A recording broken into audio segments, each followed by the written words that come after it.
ญาตามถนนบ่มีอึดบ่มีจนทั่วทารังจัดไว้ขาวนั้นสันใสเจ้าเตรียมพ้นพร้อมภัยเทียบจัดการพร้ำพร้อมของใส่เครื่องกินทั้งประชาชนทั้งสิ้นน้ำเบิ่งเหลือหลายได้12อโภพิเพณีมาไปหลายล้วนโอลาหนเมืองกว้างนครหลวงคับทั้งจาตุลงคเสนาพระยาจัดเตรียมไว้สิเดินดาวแดนไกลผลที่หนึ่งนั้นได้คือผลรถเดินถนนมีเก่งยนต์มอเตอร์ไซค์ลังไหลปั่นน้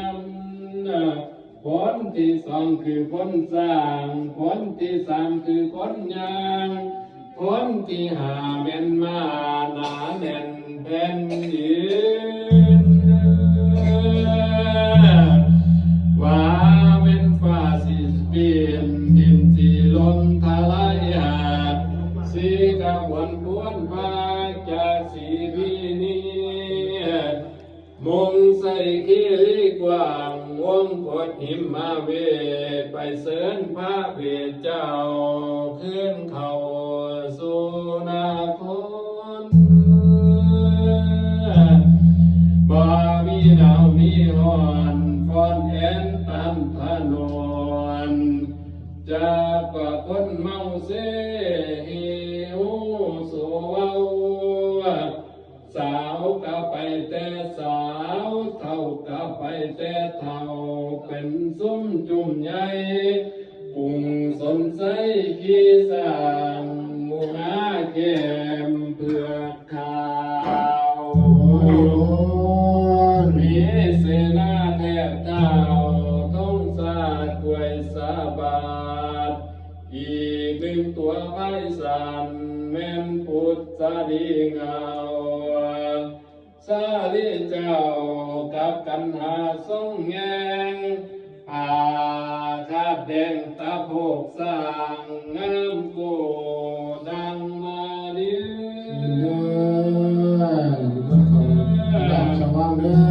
จากสีพีพ้นพร้อมเพลงละบำลำปียามลาตีพักงานกลางเต้นปลูกปาลังคำมืดแล้วพ้นพากหยุดนอนในดงดอนป่าลังในดงดอนป่าลำหลวงงูคนหนาแน่นพอเมื่อแสงสีสุริโยขึ้นไปเขายัวละญาติหมูอำบาดแวดล้อมภาษาเสือลังไหล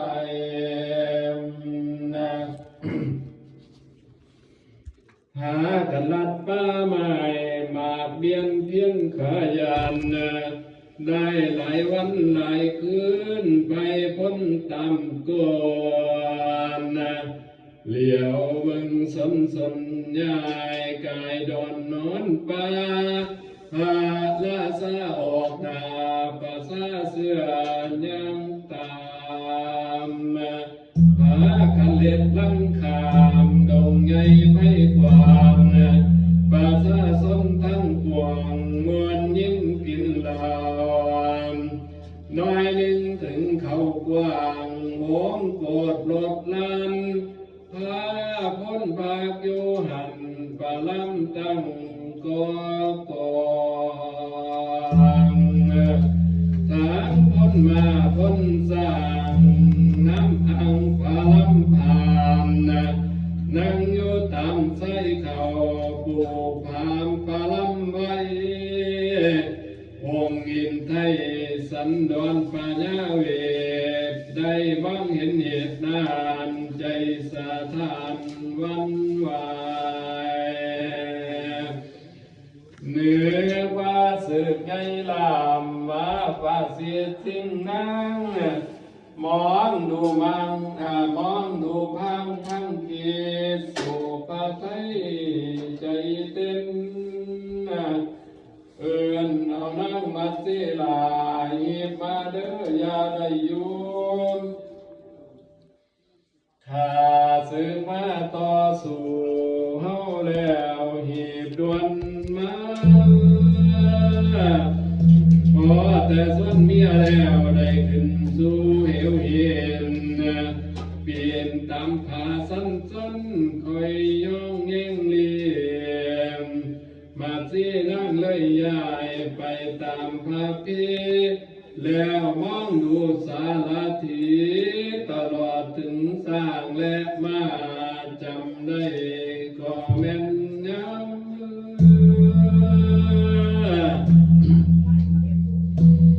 บ่แม่นสึกใหญ่ลามากแม่นไผเสนาทั้งปัญญาสนใสแม่ปวดสาดีงาวมาเอาเข้านี่ภาษานิยายันยนเรียบออกจากธรรม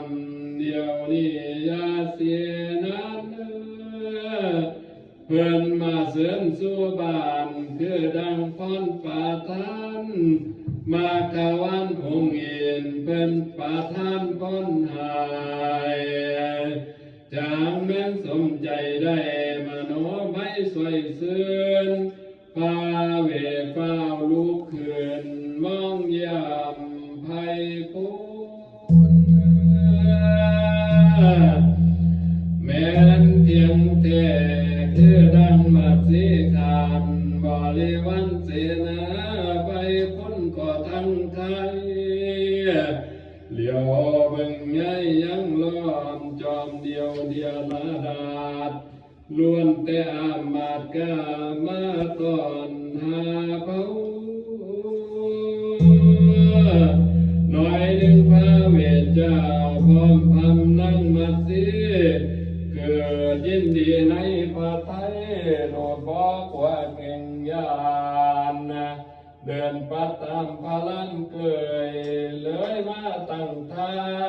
นั่งอยู่บนศาลาคอยทาลาพระพ่อเจ้าทรงเยี่ยมมิมพาไทยปวงสนใสจึงได้พร้อมยาพุทธารีเดินหน้าพ้นเสรีหอดอาสมแก้วมาสีนางน้องแก้วเลี้ยวไว้ไปหายาทั้งพระเวทพอสาถึงเท่าพอตนดีใจไหลมากล้อนสวมกอดจุมพิษน้ำตาไหลเลี้ยนเลี้ยหวนเฮกะทั้งหายสวนว่าพุทธาไทยสองอ่อนเดินหอดไปกอดข้าพ่อเจ้าทั้งให้ก็หำให้นาพวกเสนาหำให้เบิดหมูได้เห็นกันในไฟวันดงดอยหวนเฮก็ทั้งหอนจนคนพ้องสยองก้าวเป็นเล้าห้องหัวไปก็ได้เอาโอได้เห็นหน้ายังมา